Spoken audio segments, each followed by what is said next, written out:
Bismillahirrahmanirrahim. Assalamualaikum warahmatullahi wabarakatuh. Selamat sore.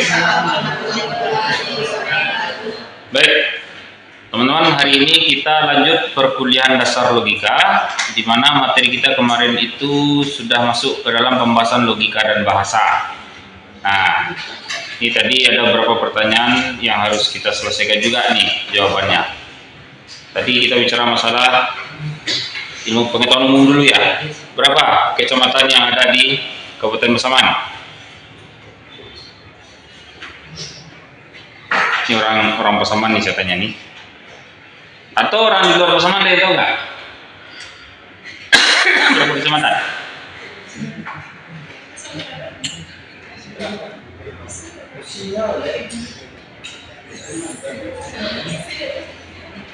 Yo. Habis waktunya nih. Saya disuruh sabar lagi. Sabar Pak. Sinyal kurang bagus Pak. Aduh, berarti kan nggak tahu itu. 11 kecamatan Kak. Nah, di Kabupaten Pasaman ada? 11 kecamatan. Yakin? Yakin. Pasaman Barat atau Pasaman? Baratnya. Nah, yang saya tanya itu Kabupaten Pasaman. Nah, ini yang sering terjebak ini. Kalau Kamu itu tinggal di Pasaman Barat, bukan Kabupaten Pasaman. Pasaman itu ada dua, Kabupaten Pasaman Barat sama Kabupaten Pasaman. Gak ada Pasaman Timur dalam administrasi. Yang ada itu cuma Kabupaten Pasaman. Ini sering salah. Kabupaten Pasaman dan Kabupaten Pasaman Barat itu beda. Dulunya satu, Pemekaran. Nah, di Pasaman Barat tempat kamu berada. Di Pasaman itu tuh ibu kotanya Ini Pasaman apa? Kalau Pasaman dua. Ini pengetahuan yang umum yang sering, saya berani coba ini di tes. Ya, ini tes normal logika. Ya.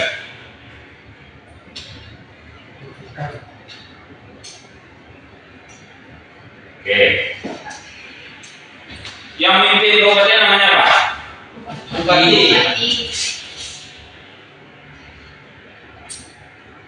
Di bawah bupati apa? Camat.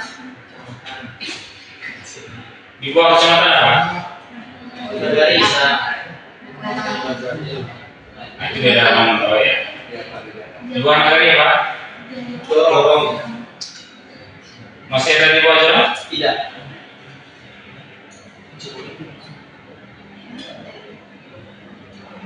Kota. Siapa yang mimpin kota dia? Wali kota. Tahu nggak? Diam satu yang tahu. Ada berapa kabupaten kota yang di Sumatera Barat? Kabupaten kota Pak.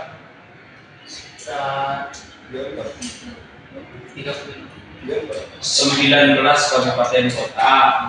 Oh ya, Berapa kabupaten berapa kota?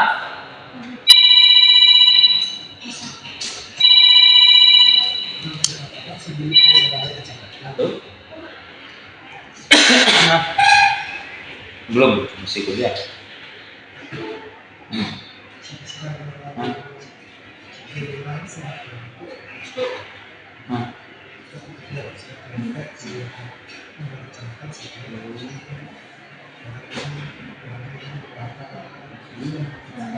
Surang jalan.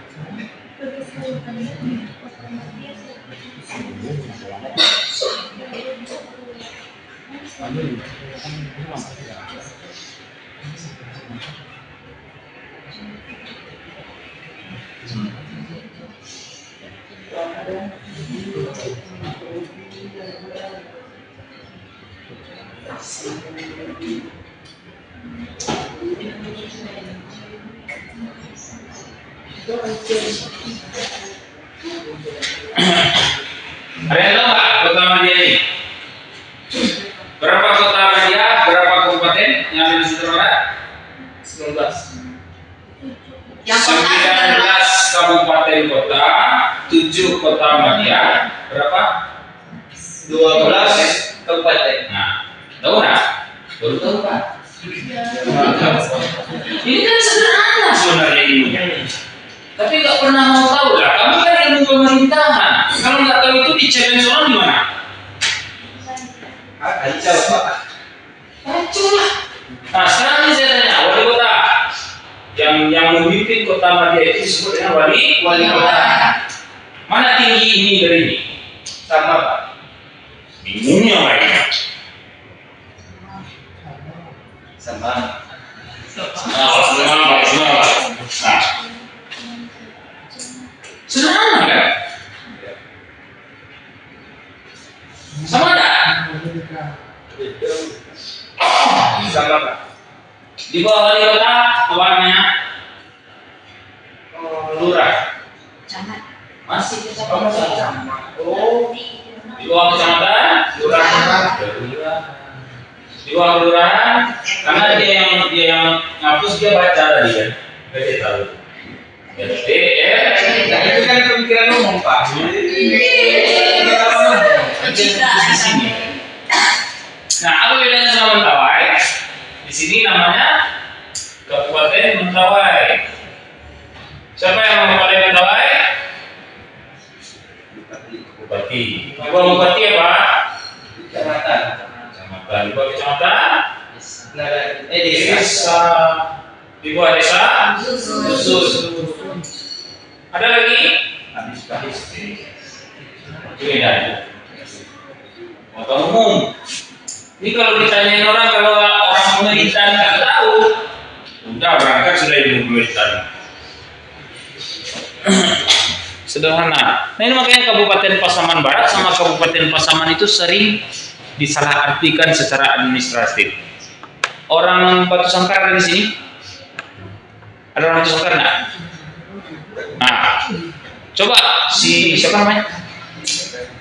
Nadia. Batu Sangkar itu di mana? Di mana Batu Sangkar?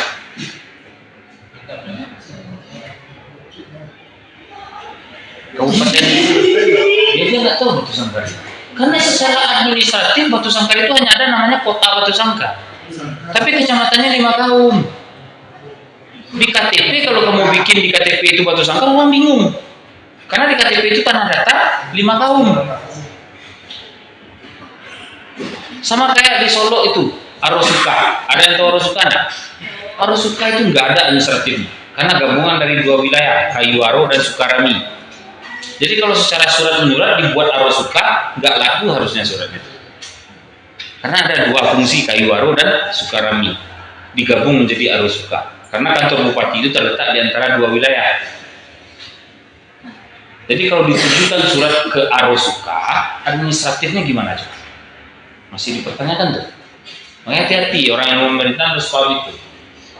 Biasa ke situ lagi caranya. Aduh, ini jebakan, ini bahaya ini. Oke.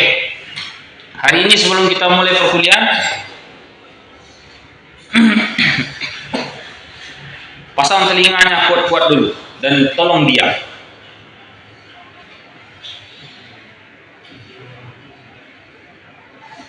Video yang Nah, saya baru bilang diam, kamu kan ngomong.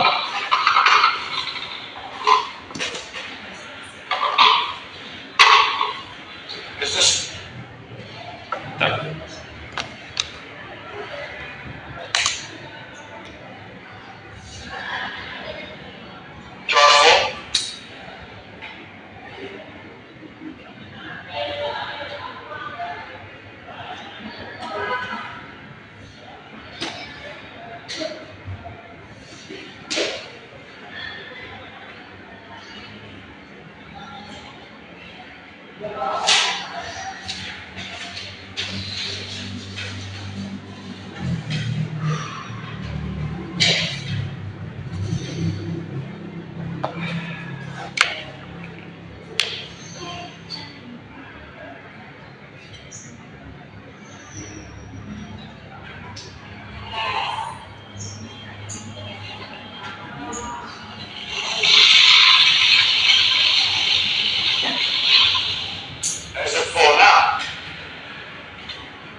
recognize this jar represents your life.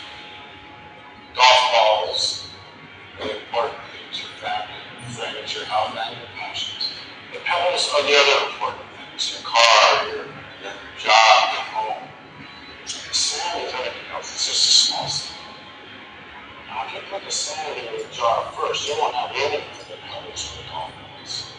Same is true in life. You spend all your energy and your time on the small stuff. You won't have time for all the really important things that matter to you. Pay attention to the things that are critical to your happiness. Take care of your golf balls first. Really important things. Set your priorities. Because everything else is just...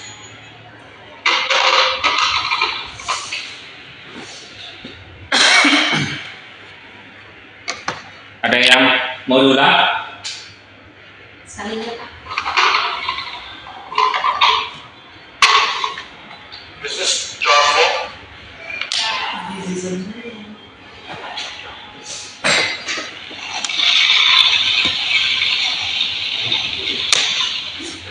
it full now?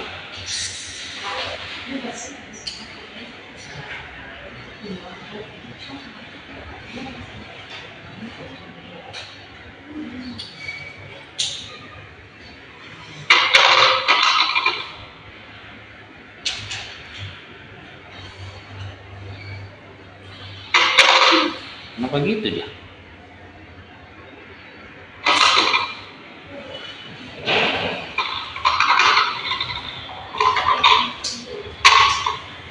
Is this jar full? Aduh.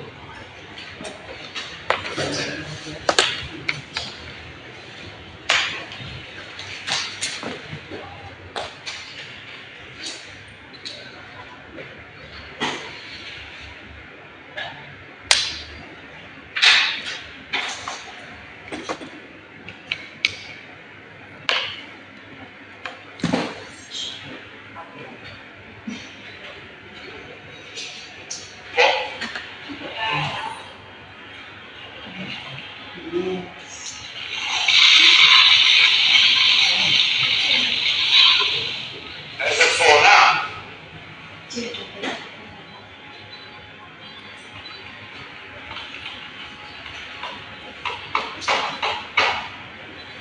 And how about now? Is the jar full now? Now I want you to recognize this jar represents your life. Golf balls, important things, your family, your friends, your health, and your passions. The pebbles are the other important things, your car, your job, your home. The sand is everything else, it's just a small step. Now if you put the sand in your jar first, you won't have room for the pebbles or the golf balls. Same is true in life. You spend all your energy and your time on the small stuff. You won't have time for all the really important things that matter to you. Pay attention to the things that are critical to your happiness.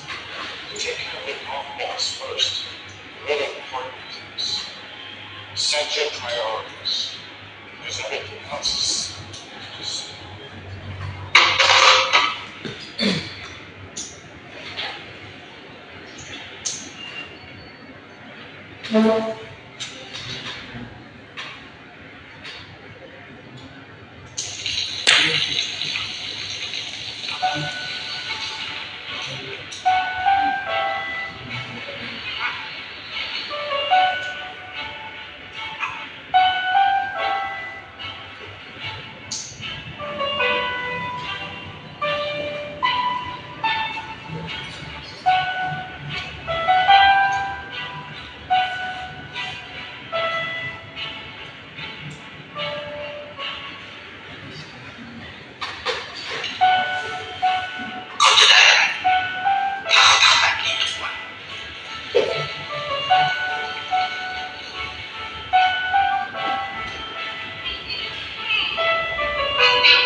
Oke, kita menyaksikan dua video.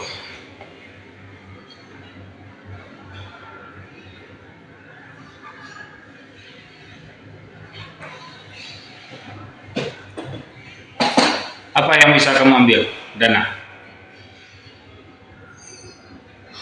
Video yang mana? Dua-duanya.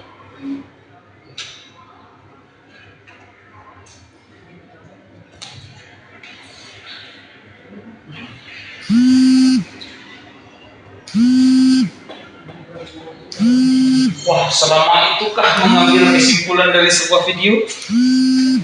Mainkan dulu nih. Kan mengungkapkannya dengan bahasa ya. Nah, saya akan ngasih video itu sesuai dengan materi itu. Gak mungkin ada sesuatu. Coba ada nah. Sini ukur lagi kamu nih. Kamu ambil dari video. Anjing yang lagi makan ayam pak. Mending jawab kamu logika. Bicarakan boba. Anjing. Pak, apa? Bicarakan videonya. Apapun hal kecil yang kita lakukan itu akan berdampak baik kepada kehidupan orang lain. Oke, Gus. Jelas. Kesimpulan dari kedua video itu yang pertama tuh lakukan hal yang paling penting dulu. Habis itu konsisten dengan hal tersebut. Itu kan prioritasmu ya. Bila Kalau video yang pertama itu kita harus mengabaikan prioritas dan tujuan, dimana yang paling besar dulu, lalu kemudian yang paling kecil. Yang kedua itu hal-hal kecil berdampak baik bagi kehidupan sekitar. Baik teman-teman, kita dalam kehidupan sehari-hari itu banyak pelajaran yang bisa kita ambil. Tapi karena kadang hati kita tertutup terhadap sesuatu, yang dimana yang menutupinya itu justru kebencian atau dasar pikiran yang tidak benar, membuat apa yang menjadi kesimpulan dalam pikiran kita itu tidak benar juga. Dalam menjalani sebuah kehidupan, kita tentukan dulu prioritasnya. Kamu ingin seperti apa? Pak, saya nanti akan menjadi seorang birokrat yang handal. Maka ketika kamu ingin menjadi seorang birokrat yang handal, tempuh jalurnya. Kamu mau jadi birokrat, tapi kamu standby di terminal. Birokrat ya? Agen terminal. Tempuh jalurnya. Pak, ketika saya belajar jadi birokrat, tapi saya dihajar oleh begitu banyak orang melalui ucapan, perbuatan, hinaan, cacian. Biarkan pasir itu berjalan. Karena pasir tersebut hanya menjadi fungsi mamade rabuang tadi agar dia menjadi penuh. Maka fokus kepada hal yang menjadi tujuan. Tapi dalam kehidupan kita sekarang ini apa yang sering kita lakukan? Kita sering dengarkan atau sering sekali menanggapi persoalan yang seharusnya tidak perlu kita tanggapi. Hinaan, cacian, makian itu kan normal ya dalam kehidupan. Toh tidak ada satupun kita bisa memenuhi kebutuhan orang atau pikiran orang. Ada nggak di antara kita ini yang bisa memenuhi semua keinginan orang? Kamu pintar, orangnya juga ada yang marah tuh. Pantas saja pintar, orang punya kaya. Ya wajar lah, dia pintar, sekolahnya cukup, uangnya cukup. Nah kamu pintar, kamu miskin, ada juga yang ngomong, ya tidak lah dia pintar, tekanan hidup. Benar nggak? Karena memang kondisinya itu akan selalu ada. Tetapi dalam mengambil sebuah kesimpulan dalam hidup itu, jalani logika benar dulu. Jadi yang kedua, hal yang terkecil kita lakukan merubah dampak yang begitu besar. Jangan kalian anggap mengubah suatu hal yang kecil itu tidak mempengaruhi apapun. Apa contoh hal terkecil? Dia suap main HP sampai jam 2 malam. Letakkan HP itu jam 9, hal kecil itu. Kemudian tidur, bangun tengah malam tahajud, bangun sholat subuh pergi berjamaah. Hal kecil. Apa yang lebih kecil lagi dari itu? Senyum. Bukankah senyum itu sedekah? Apabila kamu tidak sanggup memberi sedekah terhadap uang, sedekah benda, harta, bukankah kata Rasul senyum itu adalah sedekah? Maka tersenyumlah kamu.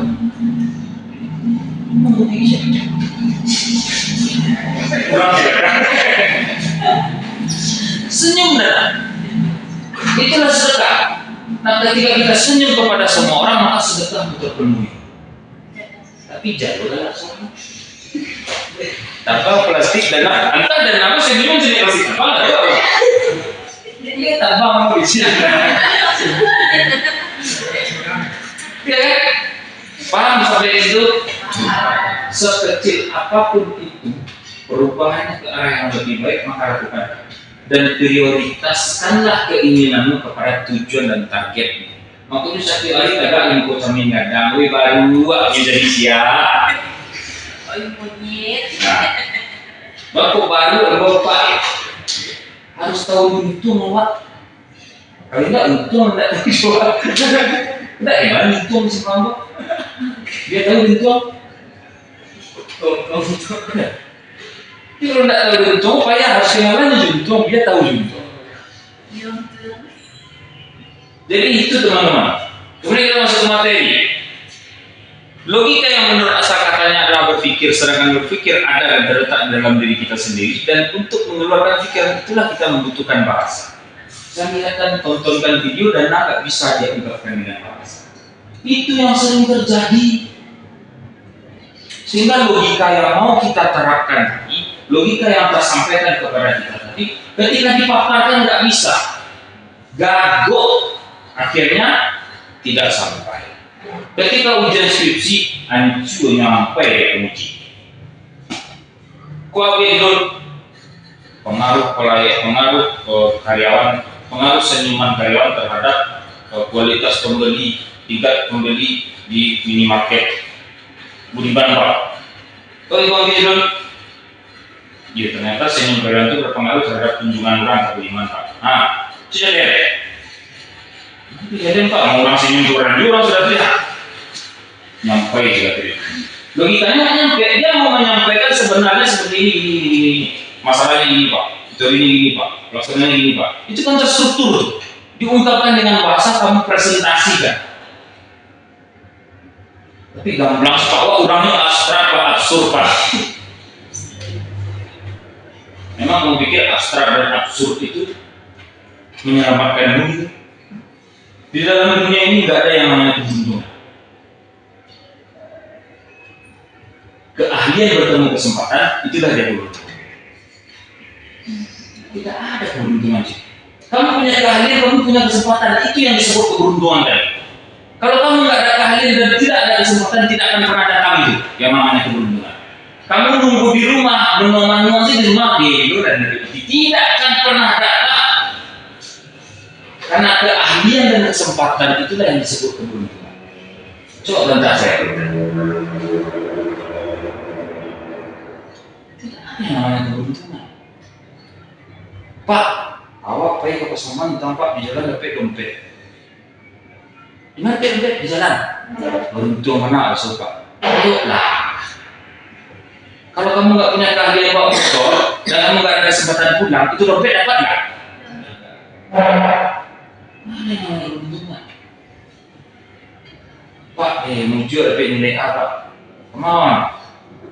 Menuju aku mau. Ada tuh teman-teman. Jadi jangan berharap keberuntungan dalam hidupmu. Asah keahlian dan kemampuanmu, cari kesempatannya. Karena orang yang memahami peluang dan kesempatan itu orang yang sukses. Kenapa begitu? Karena dia tahu harus bertarung di mana. Awak lalai petani. Pertarungan awak di menau di tanah di bangku. Sasak lo nak pai ka lawi. Ini kemungkinan dia di bangku dia Pak. Itu selesai dia di bangku. Tidak paham kesempatan, tidak punya keahlian.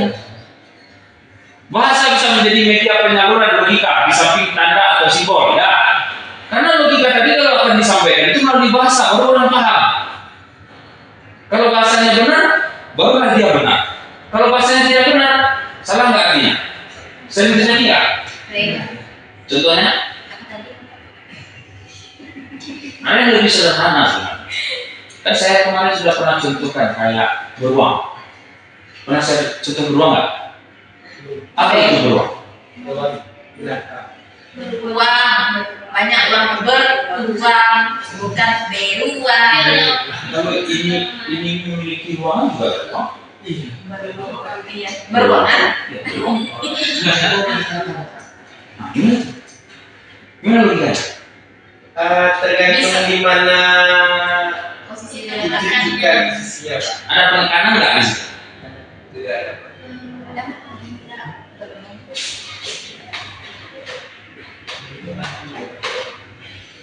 Ya. Ada tekanan, ada cari equivok, ada karena arti kiasan, ada karena antipode. Nah ini sering terjadi nih. Ketika kita memulai logika, kemudian kita mulaikan dengan pengungkapan bahasa, sering terjadi kesalahan seperti ini. Nah, coba dengarkan penjelasannya. Yang mau catat boleh.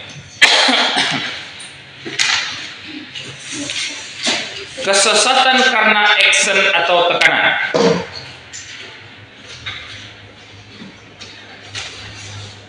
Dalam ucapan tiap-tiap kata, ada suku kata yang diberi tekanan. Perubahan tekanan dapat membawa perubahan arti. Ya, dalam ucapan tiap-tiap kata, ada suku kata yang diberi tekanan. Dan perubahan tekanan dapat membawa perubahan arti. Itulah tadi kayak beruang tadi itu kan. Ada lagi kayak apel. Apel itu apa? Apel ada yang buah, ada yang pagi. Nah. Ada yang buah-buahan, ada yang apel pagi. Kemudian diteriakin oleh orang. Silakan untuk melaksanakan apel. Itu orang ambil buah nggak? Silakan untuk apel misalnya, nggak perlu pakai kata melaksanakan. Silakan untuk apel. Itu kita ngambil buah nggak? Tidak. Ada juga yang ngambil buah gitu. Silakan melaksanakan apel. Masih ada yang ngambil buah?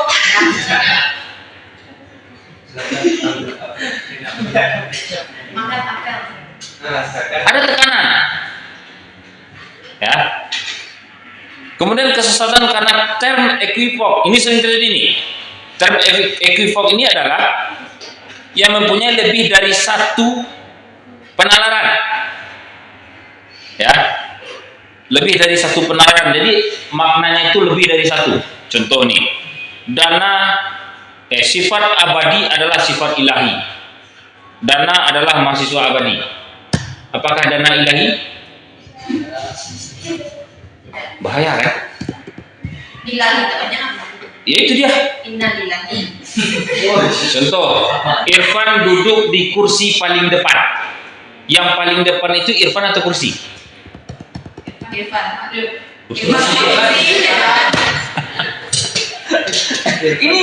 Ini kesesatan yang nak ketika awak sedang ujian skripsi itulah nyampai di penguji itu. Coba jalan Satpol PP judulnya tugas dan fungsi Satpol PP dalam penataan ruangan Kota Padang. Isinya gusur pedagang kaki lima. Itu sih isi sedoyo. Jadi Pol PP itu tugas menggusur pedagang kaki lima sih kan gue. Iyo Pak maksudnya. Judul deh. Apakah ini kesesatan ini? Sebenarnya maksudnya dia itu jelas. Satpol PP ini punya tugasnya pengamanan, penertiban, itu tugasnya. Cuman yang lebih dia fokuskan itu tentang penggusuran pedagang kaki lima. Ada divisi khusus tentang itu, penertiban itu. Tapi dek logika tadi tidak sampai. Alah kama-kama apa yang nyampe dari penguji, gago-gago, jadi akhirnya tidak lulus logika kok bayu kalau ujian kok. Kemudian kesesatan karena arti kiasan, ya disebut metafora. Kalau dalam penalaran arti kiasan disamakan dengan arti sebenarnya atau sebaliknya. Terjadilah kesesatan karena arti kiasan. Kesesatan ini sering terjadi dalam keseharian. Kalau di Minang sering ya. Contoh, lasamu sawah di pematang. Kiasan dah. Balu bilolo sawah di pematang samu. Kalau sawah di pematang samu bisa disebut sawah nah? Apa maksudnya? Orang bisa melakukan Hah? tidak Rasamu sawah di pematang sih? sama semua orang Telah bisa mereka, semuanya sudah bisa mereka. Nah, tidak ada dua tidak ada lagi batasan ya. Tidak ada batasan. Taimpi nak diati tak kurang nak di luar gale sayu hasilami. Lalu kita Kalau boleh juga gale sayu hasilami. Beruntung kali. Taimpi nak diati tak kurang nak di luar. Ada orang taimpi diati. Ada orang tak kurang di luar. Kurang Minang kan di luar tak kurang banyak. ya Mak kunci mak awak tak kurang di luar. Acok tak terjadi. ya Bila lu kalau di luar tak kurang. tak kunci Tak kunci dah lu di luar. Tak kunci di dalam. Tak kurang pun di luar. Tapi nak dia tak kurang nak di luar balik sayu hasil amni kurangnya. Apa sih? Hah? Dia seolah-olah menderita padahal ini orang yang kena. oke playing victim Selain victim mazawai.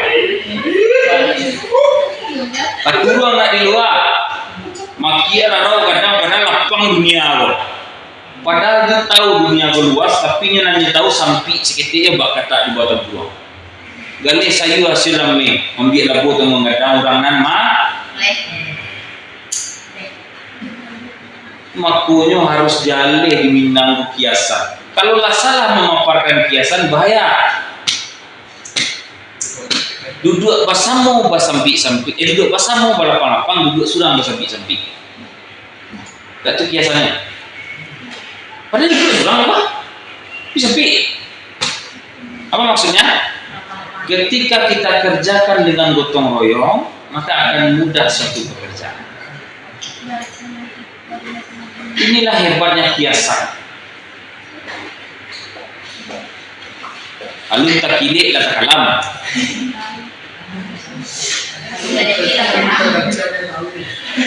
Iya, Malayo ikan nilai kata tentu yang tanya batinoi.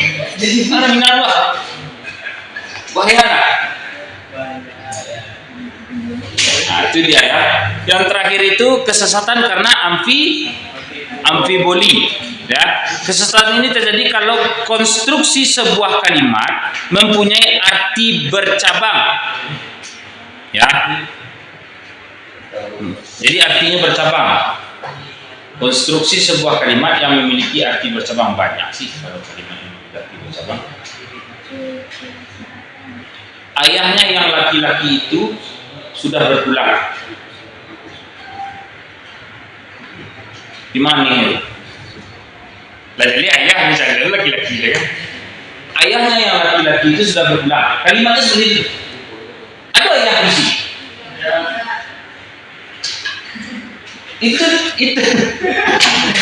amfibolia. Ibu itu adalah perempuan yang kuat.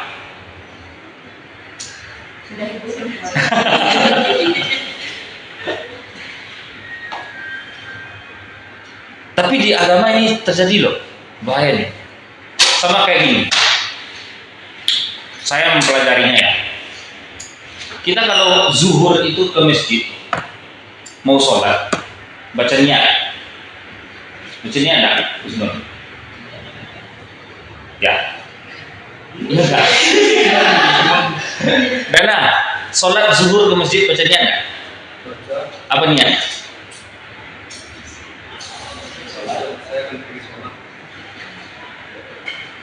Jadi saya pergi sholat. Kamu baca itu? Ini bahaya ya kan? Apa jadi Pak? Kamu mau sholat zuhur di masjid, kamu baca nggak niat? Tidak. Ya mungkin gini, kita itu hari sudah jam 12:30, orang azan di masjid. Apakah kita ke masjid itu mau sholat subuh? Atau sholat asar? Atau sholat maghrib? Kita sholat apa? Berarti kamu ke masjid itu sudah jelas mau sholat? Niat enggak tuh? Ini sering terjadi nih. Pak, kan udah ada usoli. Saya juga sudah rumuskan ini. Saya juga sampai sekarang nggak tahu itu usoli itu datangnya dari mana. Sudah cari itu. Nggak tahu saya datangnya dari mana tuh usoli. Ya, saya udah sering cari nggak ketemu sumbernya, referensi. Apalagi melafazkan. Sementara inama malubinian itu artinya apa? Apakah dijelaskan di situ lafazkan dengan niat? Tidak. Kamu mau mandi, terus kamu ambil anduk. Apakah mungkin kamu ambil anduk kemudian jalan ke kamar mandi itu niat kamu mau pergi perang? Logikanya gimana itu coba tuh? Pak, tapi ada yang absurd Pak yang kayak gitu. Nah ini yang menurut saya kan orang yang begitu itu nggak bisa kita bawa dalam penalaran ya, karena logikanya nggak bisa dibawa. Pak, dia pakai boxer, Pak, dia pakai anduk, dia pegang pasak. Aduh, orang gilo itu semua. Tapi tetap gilo di situ orang. Karena mau nak masuk loh. Tarik. Tuh, itu. Tidak.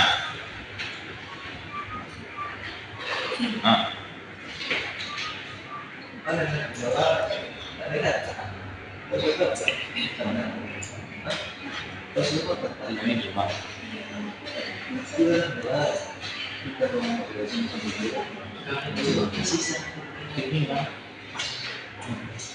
Ini mah. Oh, nanti lah buat sudah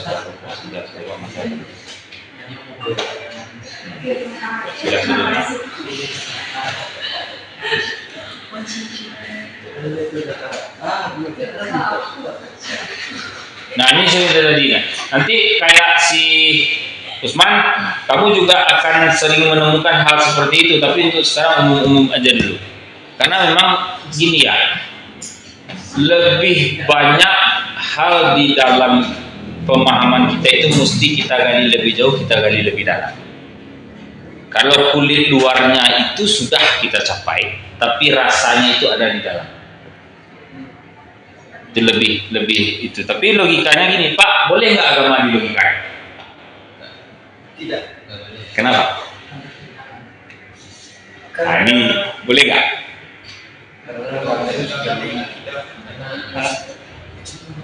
Tapi sering kita bisa buktikan agama ini dengan logika, Pak. Beda lagi itu. Saya bertanya, boleh nggak agama dilogikakan? Tidak. Kenapa? Menurut tentang yang tidak. Agama di atas Agama itu pada tataran wahyu. Kan saya sudah pernah jelaskan. Nah ini bahayanya nih. Ini yang sering terjadi bagi kita. Dia membentuk dogma. Dogma tahu kan? Ini wahyu. Kamu lompat ke sini, dogmamu itu selalu dibenarkan. Pak, kalau memang Tuhan itu ada, Pak, kenapa masih ada kejahatan? Kenapa masih ada kemiskinan? Itu dogma cuy. Dibenturkan dengan wahyu. Kemudian kita bertentangan di situ. Habis lagi. Kalau memang logikamu kuat dan sepat, pertanyaan saya, kamu kalau ngambil wudhu, terus kentut, ambil wudhu lagi nggak? Kenapa nggak cuma pasang ekor doang?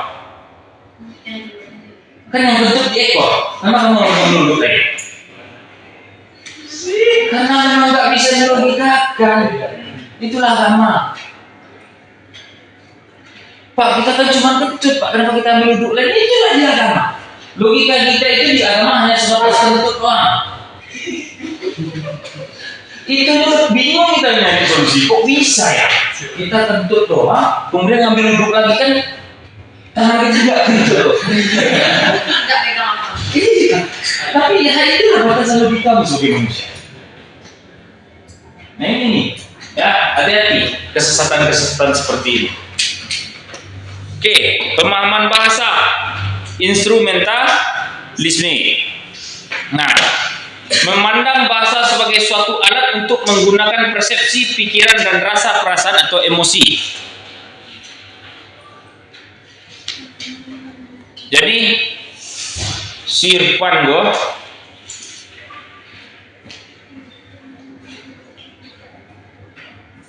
berang ke orang. Ini berang ke si Dana. Dak lanjut sapu dan nawan yang ini berang kan. Baca rohnya menyampaikan kemarahannya itu dengan kalau tampilan wajah masih ekspresi belum kemarahan, makanya ada ekspresi kemarahan. Itu bukan kemarahan itu. Nah, beda ya. Jadi ini ngeri nih. Dia sederhana, tetapi maknanya berbeda. Ekspresi kemarahan itu menunjukkan mimik atau menunjukkan bentuk dari kemarahan. Kalau pukulan itu tindakan gitu, yang dihasilkan oleh kemarahan. Karena tidak mungkin orang mukul kalau tidak marah. Jadi ada proses, ada input, proses, outputnya. Inputnya itu apa yang menyebabkan dia marah, kemudian prosesnya itu adalah marah, outputnya itu pukulan, bisa gitu tuh. Yang pertanyaan saya, dia marah sama si Dana, bagaimana cara dia mengungkapkan marah? Bahasa enggak? Bahasa yang tepat. Untuk orang tahu kita marah atau tidaknya itu di bahasa. Ada juga orang yang menggunakan bahasa tapi nggak ada ekspresi, nggak ada tindakan. Dana, raja kurang ajar. Iya, tapi tidak ada ekspresi, tidak ada apa tindakan enggak. Cocok lah itu. Cantiang. Ekspresi tidak ada berapa. Tahu tahu yang dirangkul. Udah nak, udah tempat. Ekspresinya itu patah. Itu ekspresi saja, belum sampai. Baru ekspresi itu belum sampai. Karena gini, mohon maaf ya. Kamu pernah lihat orang yang sedih padahal dia nggak sedih nggak? Pernah? Atau pernah lihat orang ketawa padahal dia nggak ketawa nggak? Tidak, Pak. Tidak. Pernah. Gini deh yang menjebak deh. Kamu mengira dia itu masih kecil padahal udah tua, pernah lihat nggak? Nah, itu, Pak. Ekspresi itu nipunya luar biasa. Kita anggap dia senang, padahal dia lagi sedih. Kita anggap dia sedih, padahal dia, gue biasa aja kok lu bilang gue sedih gitu ya. Itu bahaya jebakan ekspresi. Maka harus ada ungkapan kata di situ. Nah, pemahaman bahasa disebut instrumentalisme adalah memandang bahasa sebagai suatu alat untuk menggunakan persepsi, pikiran, dan rasa perasaan atau emosi. Dia berpraduga dana. Baku dana sih di situ. Oh, tadi dana mengkiki berarti mah disapu nak menjauh itu segala macamnya. Anda senang. Itulah mulai tuh. Ada persepsi, pikiran, dan rasa dari perasaan. Senang, perasaan jadi benar, Pak. Ini digunakan. Tapi apakah hanya kemarahan? Nah, itu bahasa emosi itu apakah diuntukkan hanya untuk kemarahan? Enggak. Itu dia. Selain marah bisa nggak ditempatkan emosi? Bisa. Bisa. Kurang lagi ada emosi nggak? Ada ketawa. Tertawa pun ada emosi. Ada yang nggak mengecek emosi? Ini mobil-mobilnya sih di nomor rapi juga orang. Mengapa emosi deh?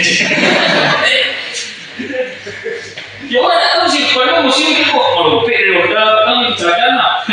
Kok ada emosi ya? Emosi.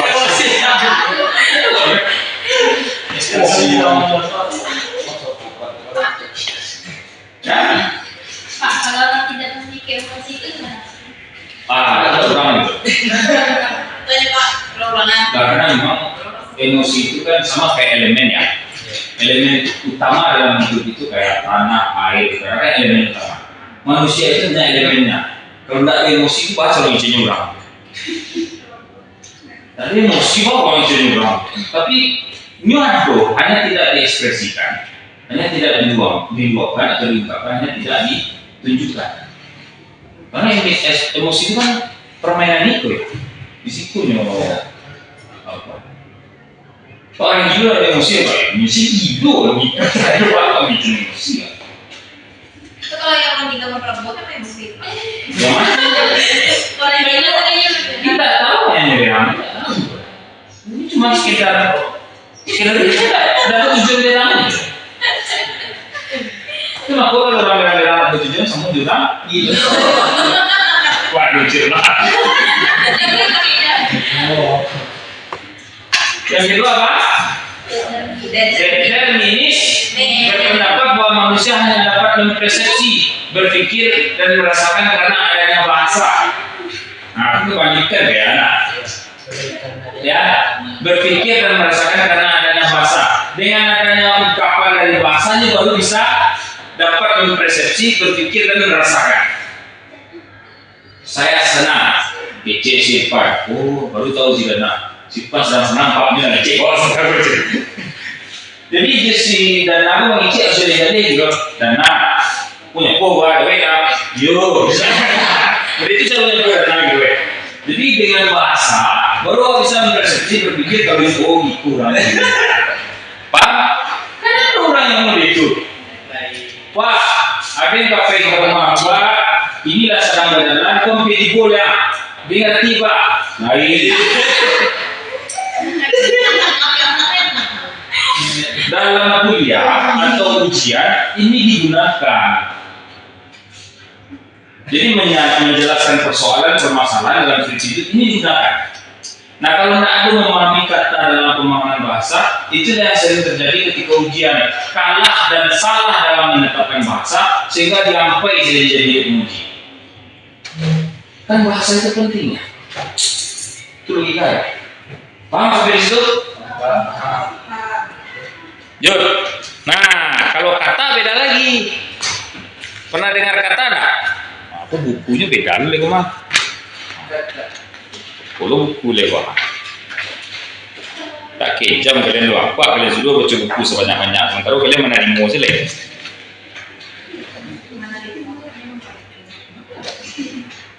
Tak lu ada seorang kalau tanya Pak, aku nampak baca Pak Lim dia cukup pidato doh. ada cepat. Ada mungkin tak boleh.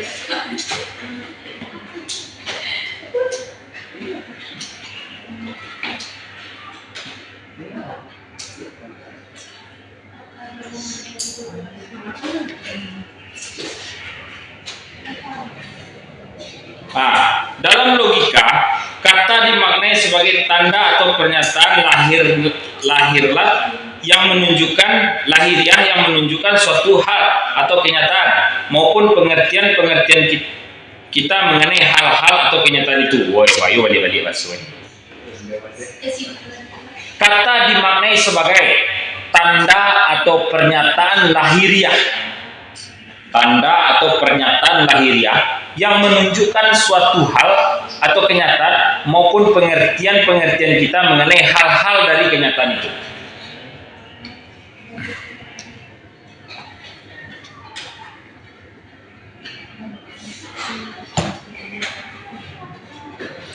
Saya ketinggalan pula bukunya ini yang menjelaskan tentang kata ini. Bukunya tebal lagi, satu lebih tebal dari ini.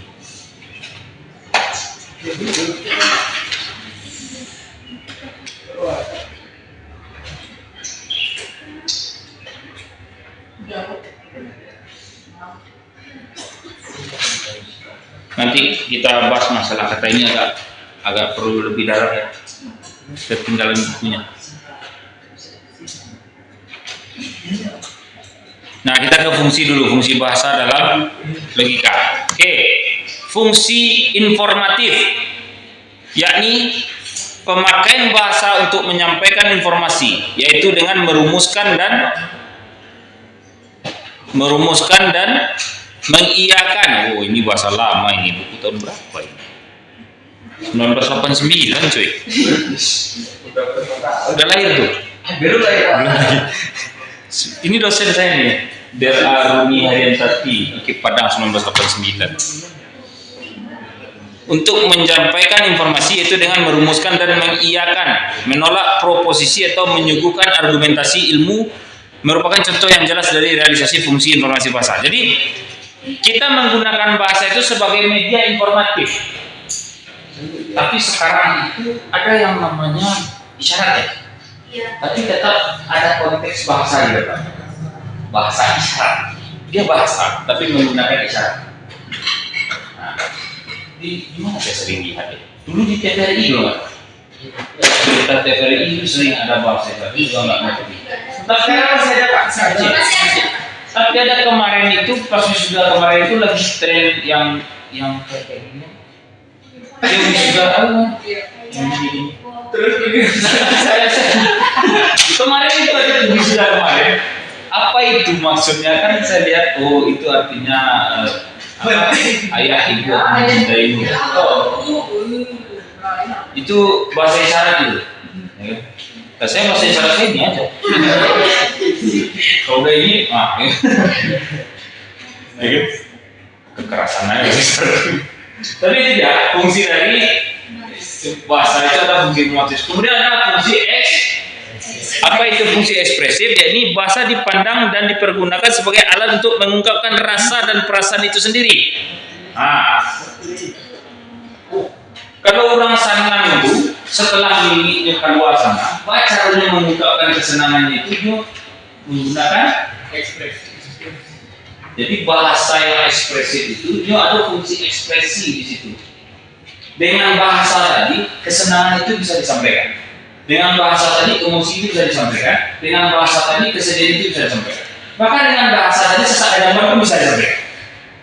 Sesak dadaman itu rasa Pak, kita izin POC Pak. Jadi rasa itu bisa diketahui orang. Padahal itu rasa.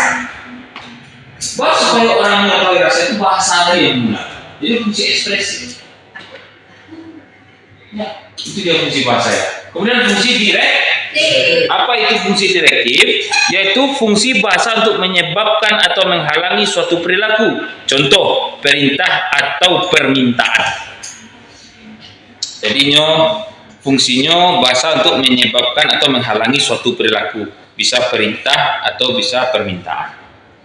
Saya minta kepada Irfan untuk jangan lagi beralasan kalau tidak bisa kuliah. Alasan kerja itu segala macamnya itu bahasa sebagai direktif. Ada pertanyaan sampai di sini? Nah, kalau tidak ada saya nanya.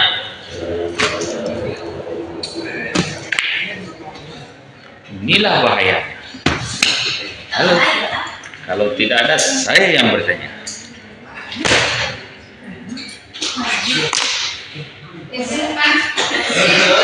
Kemana? Akhirnya kita tahu dia merasakan itu.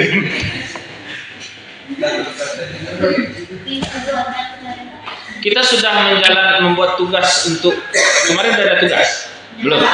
Yang PPT. Ya udah dikumpul Kita kita. Pak, nanti dibikin saya folder itu belum tahu caranya Pak. Buka Google. Buka Google. Kamu buka gabung cara menggabungkan PPT. Buka di Google itu menggabungkan PPT. Maka di Google itu tinggal klik doang. Ya. Nah, belajar kamu belajar biar makin pintar. Ya. Oke, saya nanya nih. Kalau kalian mau nanya, saya nanya. Oh siap, nantangin. Nantangin dia.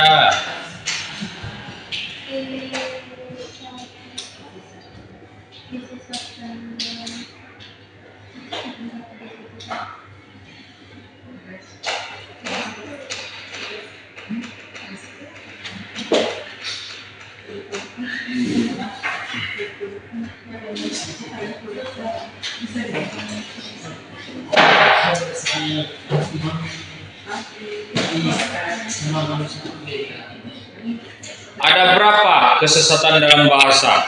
Oke. Banyak Pak. Penting kali dia jawab banyak apa?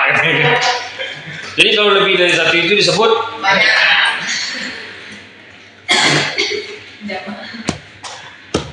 Ada berapa? Apa saja?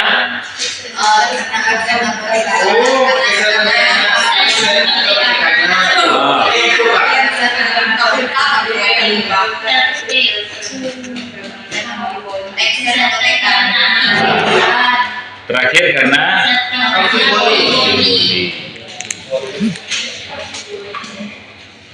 itu keluar ujian Ustaz. Ya Pak. Pak G tahu ini. Itu namanya kisi-kisi Pak. Nggak kisi-kisi mang itu kalau ujian. Nah, jauh ini itu dia boleh. Jangan sok-sok kisi-kisi. Mang itu keluar ujian. Cuman beko di dalam pertanyaan jelaskan, nah itulah kerajo beko. Mang itu keluarnya tapi jelaskan. Wah. Pak Cok kritisi itu sudah disebutkan Dan jelaskan. sudah sebutkan kesesatan yang terjadi karena bahasa. Dan jelaskan. Kemudian jelaskan. Sudah disebutkan dan dijelaskan. Aku pada ujian coba. Karena khususnya ya Pak. Beda arti ya Pak. Beda lah. Kalau sebutkan kita cuma menyebutkan saja. Kalau jelaskan. Kalau jelaskan itu terperinci dia. Bahkan yang lebih intens lagi menjelaskan itu harus per bait, per kalimat, per kata. Beda. Itu kesesatan juga sih sebenarnya. Banyak kesesatan itu sehari-hari kita temui. Sehari-hari banyak kita temui. Nah, ini tugas nih untuk besok. Temukan kesesatan dalam bahasa. Contoh kesesatan dalam bahasa. Masing-masing dua orang, dua contoh. Ya, masing-masing. Apa tadi Pak? Temukan contoh kesesatan dalam bahasa, masing-masing dua contoh. Boleh kan ekivok, boleh amfiboli, boleh ya. Boleh kesesatan yang action atau tekanan, boleh biasa. Dua contoh masing-masing. Besok kita buat, kita tanya. Apa tadi Pak? Temukan kesesatan bahasa masing-masing dua contoh. Kamu kalau masalah sama laki-laki nanti kan udah dijelasin apa nggak jelas, jelasin apa mimpi pegawai sama laki-laki. Oke, kita bertemu di minggu depan sekali lagi baru kita ujian, ya. Ujian mid semester itu tanggal 6 ya. Tanggal 6 itu minggu depan nggak? Nggak. Minggu lagi. Berarti masih satu pertemuan. Satu pertemuan lagi baru kita ujian. Oke, masih ada yang mau ditanya atau tidak? Besok setelah, kalau bisa teman-teman cepat ujian baru kita nonton video. Tapi kalau seandainya ujiannya lama, saya nggak jamin janji. Saya akan lihatkan sampai episode 3 besok. Sampai episode 3 kita lihat, dan saya akan lihat ekspresinya gimana, persepsinya gimana, argumentasinya seperti apa, kemudian penyampaian pemaparannya seperti apa. Video apa Pak? Masih ada yang nanya? Tunggu tanggal main.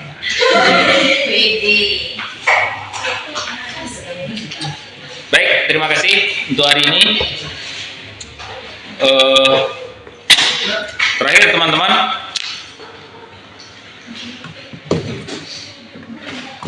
lakukan yang prioritas, ya. Jangan biarkan pasir tadi atau kerikil tadi menghalangi jalan motor. Dan buatlah sesuatu yang kecil tetapi bermanfaat. Bukankah Allah itu mencintai ibadah yang rutin? Ketika kamu sering melakukan sesuatu yang rutin, maka Allah lebih cinta terhadap itu dibandingkan ibadah yang hanya kamu lakukan sekali-sekali tapi besar. Kamu sedekah rutin itu Allah sayang. Pak, wah sedekah 1000 tapi tiap hari Pak, Allah sayang. Mending daripada kamu sedekah 1 juta cuma sekali seumur hidup. Karena ibadah rutin itulah yang disukai dan dicintai oleh Allah. Makanya jangan jadikan hal-hal yang tadi itu, yang kecil itu tidak bermanfaat dan tidak berfaedah. Karena yang sekecil itulah yang akan menolong kita nanti di akhirat. Hidup ini hanya perjalanan. Kamu naik kapal ke Mentawai, ya di laut itulah hidup ini. Sampai di Mentawai apa modalmu? Apa yang kamu bawa dari dunia? Irfan, apakah pekerjaan kamu ini bisa kamu nikmati di akhirat? Uangmu di dunia ini bisa kamu bawa mati? Terus apa yang kamu cari? Sudah. Kapan? Kalau mati nanti gimana? Masih bisa ngomong besok kita. Sekarang kerjakan, jangan besok-besok.